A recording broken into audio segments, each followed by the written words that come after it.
और राम की नगरी अयोध्या में 25 नवंबर को प्रधानमंत्री नरेंद्र मोदी राम मंदिर के शिखर पर ध्वजारोहण करने जा रहे हैं।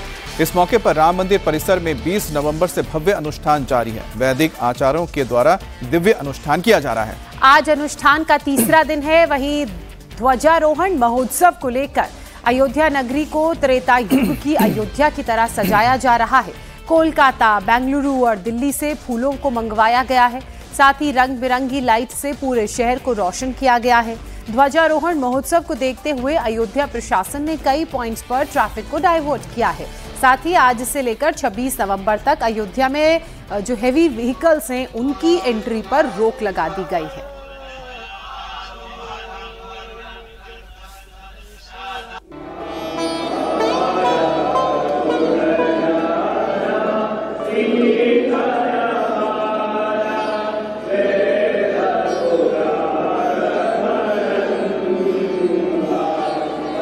अयोध्या में मंगल उत्सव हो रहा है। राम की नगरी वैदिक मंत्रों से गूंज रही है।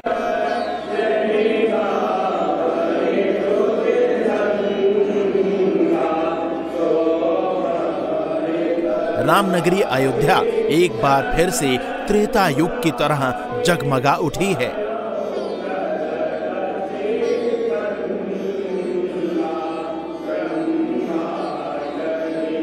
रंग बिरंगे फूलों से तोरण द्वार सजाए जा रहे हैं।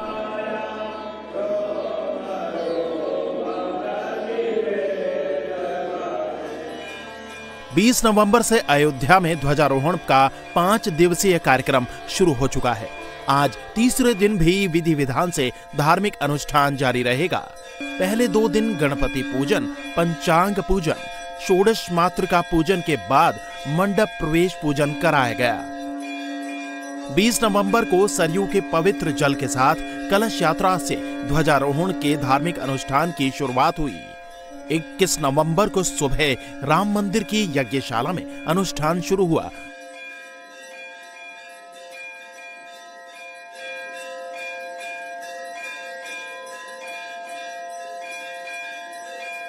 जो 22 नवंबर को भी जारी रहा।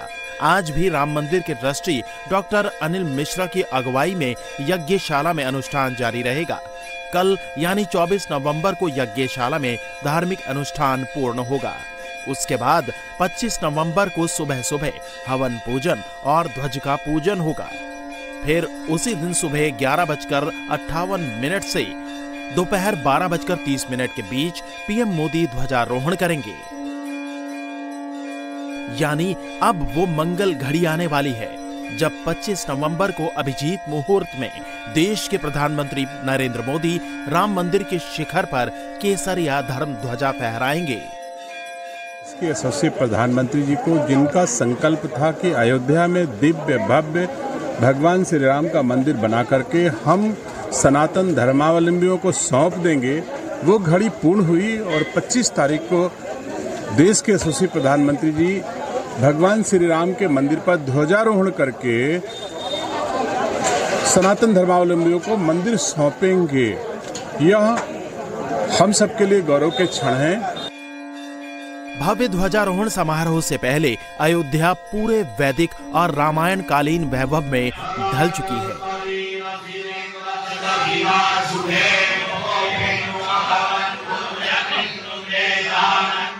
राम मंदिर में भव्य वैदिक अनुष्ठान हो रहा है। 21 नवंबर से शुरू हुआ वैदिक अनुष्ठान आज भी जारी है। रामायण कालीन परंपराओं का पुनर्जागरण हो रहा है।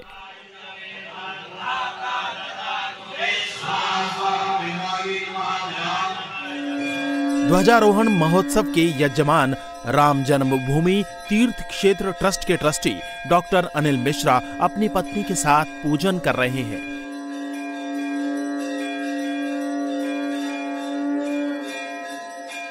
पूजन के दूसरे दिन 1000 तुलसी पत्रों से भगवान श्री राम का सहस्त्र नामार्चन किया गया। इसके बाद आचार्यों द्वारा गणपति पूजन, पंचांग पूजन, षोडश मातृका पूजन के उपरांत मंडप प्रवेश पूजन हुआ। साथ ही योगिनी पूजन, क्षेत्रपाल पूजन, वास्तु पूजन, नवग्रह पूजन भी किया गया। पूजन की पूरी प्रक्रिया वैसी ही रही जैसी रामायण कालीन अनुष्ठानों में वर्णित है। ये उत्साह का समय है, आनंद का समय है और देश का समाज इस दिन की प्रतीक्षा में था।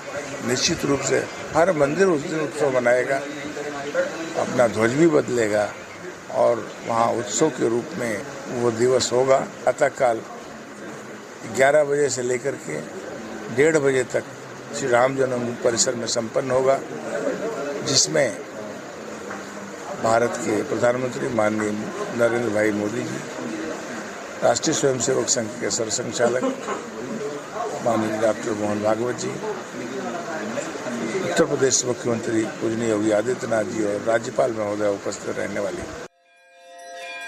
ध्वजारोहण महोत्सव के लिए अयोध्या की हर गली, हर चौराहे, हर द्वार को सजाया जा रहा है। कहीं रंग बिरंगे फूलों से जय श्री राम लिखा जा रहा है तो कहीं द्वार पर भगवान राम का दरबार लगा हुआ है। अयोध्या नगरी इस समय भगवा रंग से सराबोर है।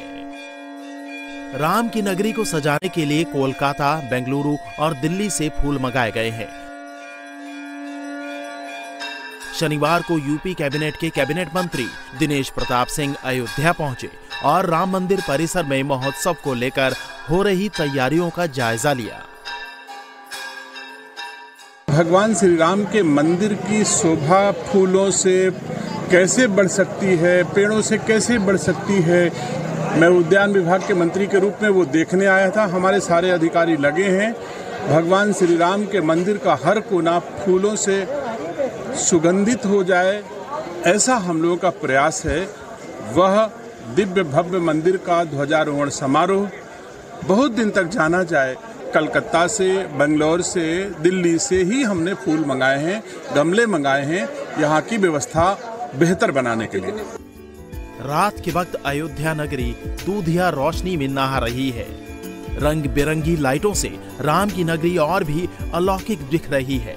शहर भर में जगह जगह स्वागत द्वार बनाए गए हैं, जिन्हें अलग अलग रंगों से सजाया गया है। अयोध्या में राम सीता विवाह उत्सव के मौके पर 25 नवंबर को 12 प्रमुख मंदिरों में राम बारात निकाली जाएगी। श्री राम जन्मभूमि मंदिर में 25 नवंबर को होने वाले ध्वजारोहण समारोह के दौरान हर घर पर भगवा ध्वज लहराने की तैयारी है। शाम होते ही घर, आंगन और मंदिरों में घी के 5 दीपक प्रज्वलित किए जाएंगे। परिवार संग बैठकर राम नाम संकीर्तन किया जाएगा। 25 नवंबर को पीएम मोदी के ध्वजारोहण करने के बाद पूरा राम मंदिर परिसर श्रद्धालुओं के लिए खुल जाएगा।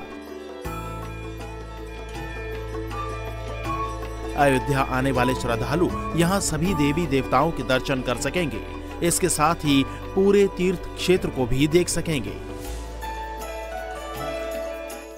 भगवान राम की नगरी में श्रद्धालु आएंगे तो सिर्फ राम मंदिर के दर्शन नहीं करेंगे। यहाँ अभी आते हैं तो भगवान राम जो बाल रूप में विराजमान है गर्भगृह में, उसके दर्शन होते हैं। और जो राम दरबार सजा है, जहाँ राजा राम के रूप में भगवान राम है, माँ सीता है, लक्ष्मण, भरत, शत्रुघ्न और हनुमान जी हैं, उनके दर्शन होते हैं। लेकिन अब पूरे परिसर में जो 15 मंदिर हैं, जिनमें राम मंदिर भी शामिल है, वो सब बनकर तैयार हैं। परकोटा की मंदिर है, सप्त ऋषियों के मंदिर हैं। परकोटा में 6 मंदिर बनाए गए हैं जो भगवान शिव, भगवान गणेश, भगवान हनुमान, सूर्यदेव, माता भगवती और अन्नपूर्णा के हैं। उनके साथ शेषावतार का मंदिर है।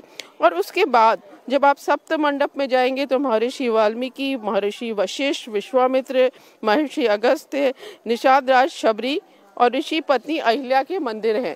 ये भी सब बनकर पूरी तरह से तैयार हो गए हैं। सबके शिखर है, सबके शिखर में सोना लगा है। यहाँ करीब 45 किलो सोना शिखर पे लगाया गया है। जो राम मंदिर के जो ग्राउंड फ्लोर है, उसके दरवाजों में भी सोना मढ़ा गया है। तो बहुत ही, जब यहाँ श्रद्धालु आते हैं जो बरसों से इस मंदिर का, राम मंदिर का इंतजार कर रहे थे, उनको इस तरह का मंदिर दिखाई देता है। प्रधानमंत्री नरेंद्र मोदी आएंगे और उसके बाद पूरा जो राम मंदिर परिसर है वो श्रद्धालुओं के लिए खोल दिया जाएगा। बस बाउंड्री वॉल और थोड़ा जो ट्रस्ट का ऑफिस है उसका काम बचेगा। तो अब श्रद्धालु आएंगे तो उनको एक अलग तरह के मंदिर के दर्शन होंगे। राम मंदिर में 25 नवंबर के ध्वजारोहण कार्यक्रम को देखते हुए अयोध्या में मेगा ट्रैफिक प्लान तैयार किया गया है। आज से 26 नवंबर तक अयोध्या में भारी वाहनों की एंट्री पूरी तरह से बंद कर दी गई है। केवल समारोह में शामिल होने वाले मेहमानों की गाड़ियों को ही एंट्री मिलेगी। कई रूट्स पर बड़े पैमाने पर डायवर्जन लागू किए गए हैं। भीड़ बढ़ने पर हल्के वाहनों का रूट भी बदला जाएगा। शहर के कई इलाकों में नो एंट्री व्यवस्था रहेगी। इस दौरान केवल इमरजेंसी वाहनों को ही अनुमति रहेगी।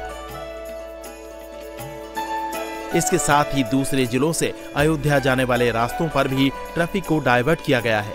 प्रशासन ने 55 से ज्यादा पॉइंट्स पर ट्रैफिक डाइवर्ट प्लान तैयार किया है।